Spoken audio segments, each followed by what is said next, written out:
Selamat pagi, Bapak Ibu semuanya. Apakah hari ini sudah siap untuk kita memulai perkuliahan? Siap. Oke, saya sangat senang karena kalian semuanya sudah sangat antusias untuk mengikuti perkuliahan hari ini. Nah, hari ini kita akan belajar tentang Allah dan Alkitab.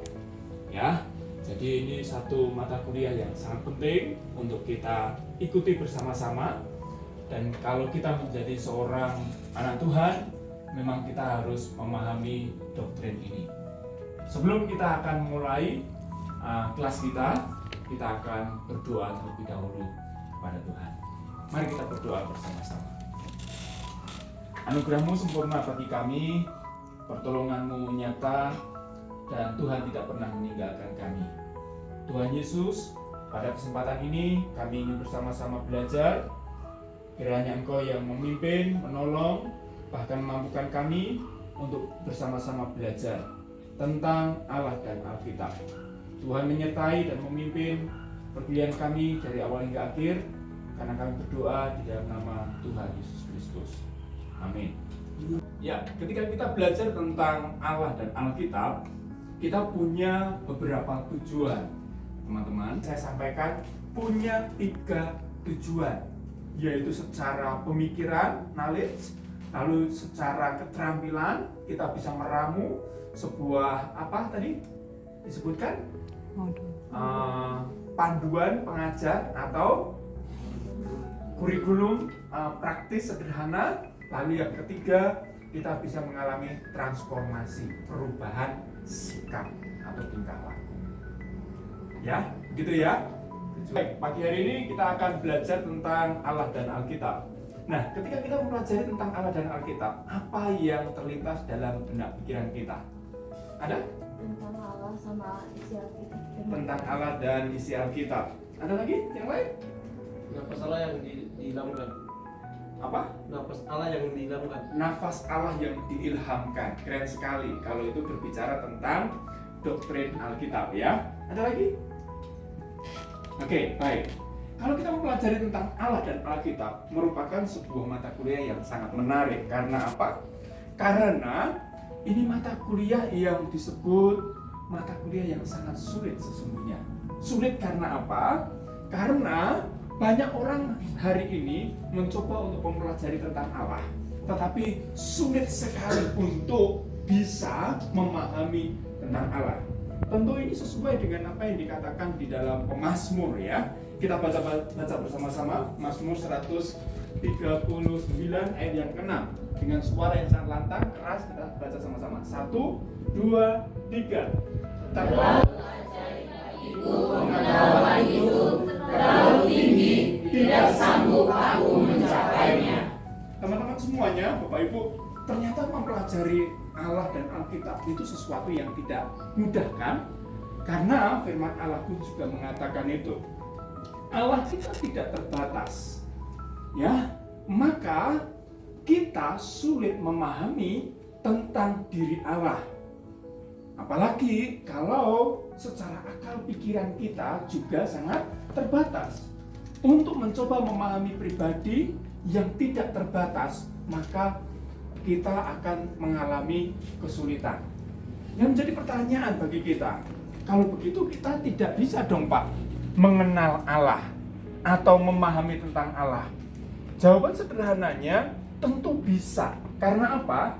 Karena Allah sudah menyatakan diri, memperkenalkan diri secara sederhana kepada kita. Melalui apa itu?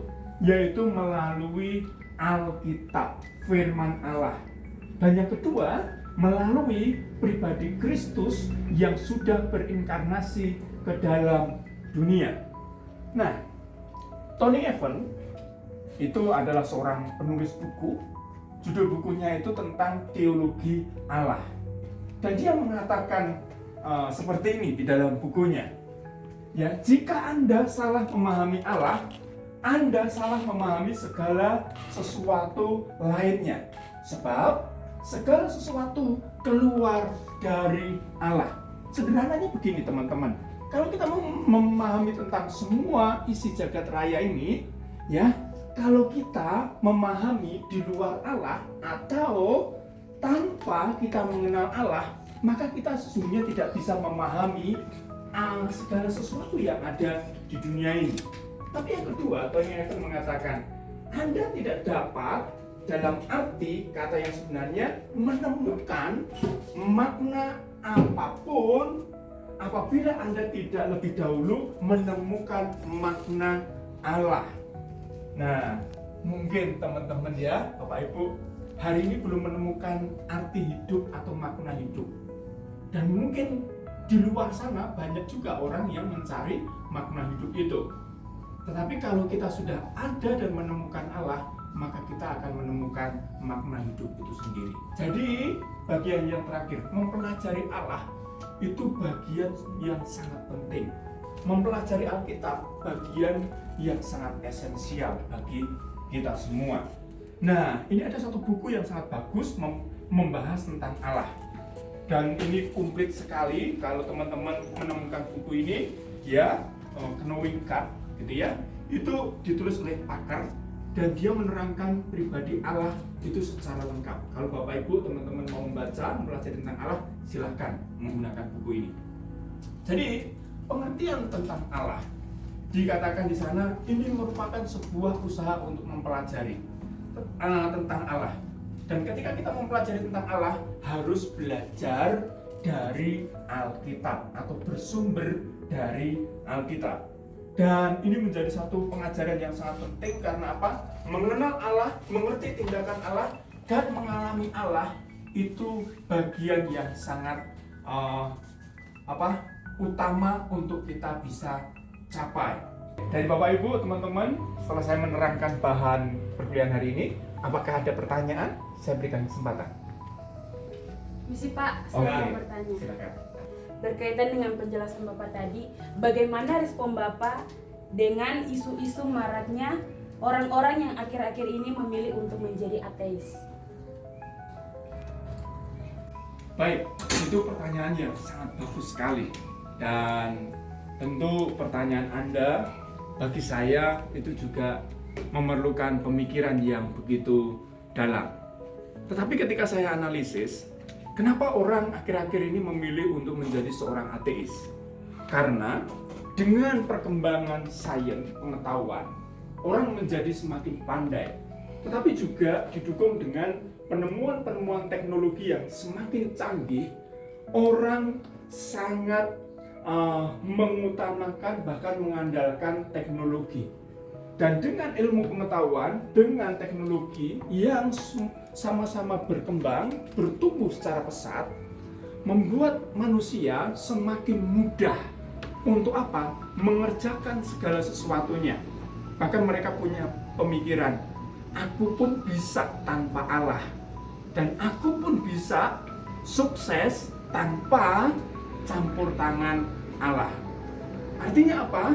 Mereka lebih mengutamakan usaha, kemampuan, bahkan kehebatan mereka. Lalu mereka mencoba untuk menggeser Allah, karena menurut mereka Allah itu tidak relevan lagi, dan mereka akhirnya menjadi seorang ateis. Itu jawaban saya. Semoga bisa memberikan pencerahan untuk Anda ya. Oke. Terima kasih Pak atas penjelasannya. Iya, sama-sama. Oke, ada pertanyaan yang selanjutnya mau disampaikan? Silakan. Ada saya Pak. Baik. Oke, silakan. Kerinduan tentang Allah serta mencari keberkahan Allah. Tetapi orang-orang tersebut mengapa mereka tidak mengalami perubahan dan transformasi? Jelaskan Pak. Baik. Terima kasih Grace untuk pertanyaannya, sangat bagus pertanyaan Anda, dan memang ini pertanyaan yang sering disampaikan oleh orang-orang secara umum, bahwa banyak orang yang berusaha untuk mempelajari tentang Allah, mencari Allah, bahkan dia berusaha dengan semaksimal mungkin untuk beribadah kepada Allah, tetapi kehidupannya tidak mengalami perubahan atau transformasi. Sederhananya adalah begini, kita harus posisikan bahwa manusia yang berdosa itu tidak bisa dengan kekuatannya sendiri untuk bisa menjumpai Allah yang kudus, bahkan yang maha kudus. Nah, oleh karena itu Allah yang kudus itu harus dekat, datang, menghampiri manusia yang berdosa. Di dalam ajaran kekristenan itu ada istilah yang disebut dengan inkarnasi.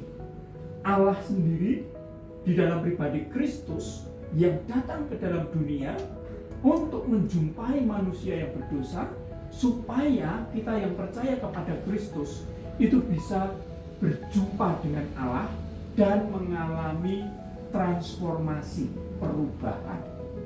Maka di dalam ajaran kekristenan sangat ditekankan bahwa setiap orang yang sudah mengenal Allah sungguh-sungguh, dia akan mengalami transformasi hidup. Karena apa? Karena Kristus yang sudah menyucikan, menguduskan, melayakkan hidupnya, dan dia menjadi pribadi yang baru karena sudah diubahkan di dalam Kristus, dan dalam perjalanan hidupnya dia akan terus mengalami transformasi sehingga dia akan menjadi serupa dengan Kristus.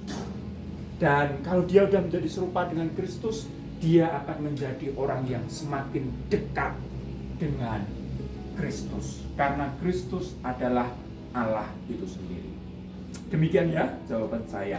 Baik, setelah saya menerangkan bahan perkuliahan hari ini dan teman-teman sudah menyampaikan beberapa pertanyaan, sekarang saya memberikan kesempatan kepada Bapak Ibu dan teman-teman semuanya untuk melakukan diskusi kelompok. Ya, kita akan bagi 2 kelompok dan silakan berdiskusi, tukar pikiran, bahkan mungkin bisa menganalisis isu-isu yang terjadi akhir-akhir ini. Silakan untuk berdiskusi.